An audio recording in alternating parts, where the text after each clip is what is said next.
1. Socrates was not actually a writer. All of our knowledge about him comes from the writings of his students, like Plato and Xenophon. 2. Socrates was known for being quite homely in appearance, with a snub nose and bulging eyes. However, he was also said to have a magnetic personality that drew people to him. 3. Socrates was often barefoot, even in the streets of Athens.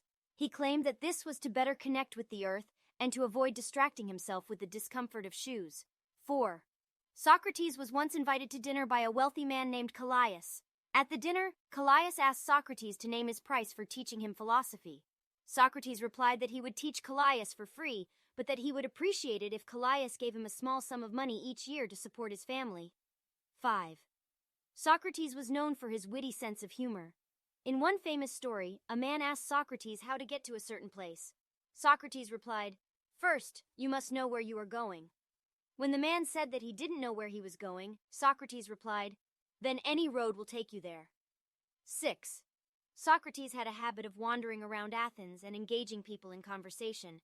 He would ask them questions about their beliefs and assumptions, and then challenge them to think critically about their answers. 7. Socrates was married to a woman named Xanthippe, who was known for being quite difficult to get along with.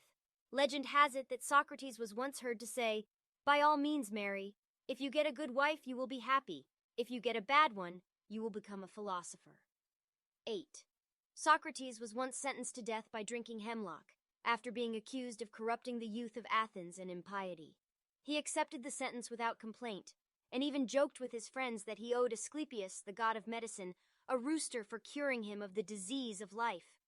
9. Socrates was said to have an inner voice that guided him throughout his life. He believed that this voice was a sign of his divine mission to pursue wisdom and understanding. 10.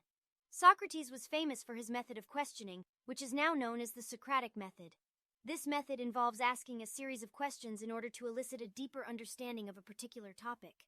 The Socratic method is still used today in many fields, from law to education.